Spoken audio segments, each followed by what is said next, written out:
तो इजराइल का operation Hamas लगातार जारी है। 11 दिन हो चुके हैं। कूटनीतिक स्तर पर भी बातचीत हो रही है, लेकिन दबाव बनाने की कोशिश भी इजराइल पर की जा रही है अरब मुल्कों की तरफ से। हम आपको बताते हैं कि आखिर इजराइल के लिए जो उसकी स्थिति है वो इतनी चुनौतीपूर्ण क्यों है। ज्योग्राफिकली हम आपको बताते हैं कि आखिर पोजीशन क्या है इजराइल की और क्यों हम कह रहे हैं कि उसको अलग अलग मोर्चों पर लड़ाई लड़नी पड़ती है। इजराइल देखिए कहां पर है, और उसके चारों तरफ जो आपको मुल्क दिख रहे हैं, Lebanon, Syria, Iraq, Jordan, Saudi Arab और मिस्र, अभी जो उसके सारे पड़ोसी हैं वो सब के सब इस्लामिक देश हैं और यहाँ धर्म के नाम पर एक साथ आ जाते हैं। और यही जो है वो दबाव बनता है कि इजराइल वहाँ अकेला पड़ जाता है और फिर पश्चिमी देशों को उसकी मदद के लिए आना पड़ता है। ग्रुप कैप्टन देवनाथ जी हमारे साथ जुड़े हुए हैं। ग्रुप कैप्टन, आप मानते हैं कि ये कोई धर्म से जुड़ी हुई लड़ाई है या सिर्फ ये एक मौका परस्ती है, कौन किसको कब नीचा दिखा सकता है?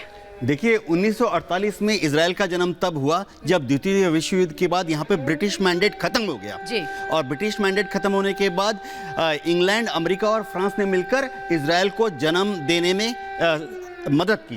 अब क्या हुआ, जैसे ही 1948 में इजराइल एक आज़ाद देश बना, तुरंत जितने अरब देश हैं, इजिप्ट, लेबनान, सीरिया, जॉर्डन, सब ने मिलकर इजराइल पर हमला कर दिया और कोशिश की कि जो नया जस्ट पैदा हुआ जीव स्टेट है उसको एलिमिनेट कर दिया जाए, लेकिन वो इसमें सक्सेस नहीं हुए।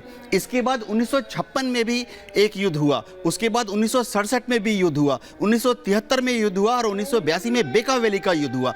इन सब में अरब देशों ने मिलकर इजराइल को नष्ट करने की कोशिश की।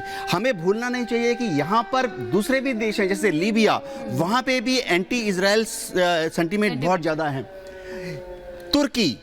तुर्की में भी एंटी इजराइल सेंटीमेंट्स बहुत ज़्यादा हैं। दुनिया भर के जो मुसलमान देश हैं, मुस्लिम कंट्रीज़ हैं, वहाँ पर सब लोग फ़िलिस्तीन के मुसलमानों का समर्थन करते हैं और डायरेक्टली इनडायरेक्टली चाहे हथियार ना दें फिर भी फंड फ्लो होता है। आज की तारीख में इजराइल इंटेलिजेंस ये प्रूफ दे रही है कि हमास को फंडिंग हो रही है मलेशिया से, इंडोनेशिया से, हवाला जैसी सर्किट काम कर रही है, या बिटकॉइन के थ्रू, क्रिप्टो करेंसी के थ्रू पैसा जो है बिल्कुल कई अवैध तरीकों से मदद करने की कोशिश की जाती है। और इसीलिए, लेकिन जो परिस्थितियां बदली हैं, क्या तमाम मुल्क युद्ध में जाने के लिए तैयार हैं? क्या सीधे तौर पर लड़ाई के लिए तैयार है? चर्चा हम लगातार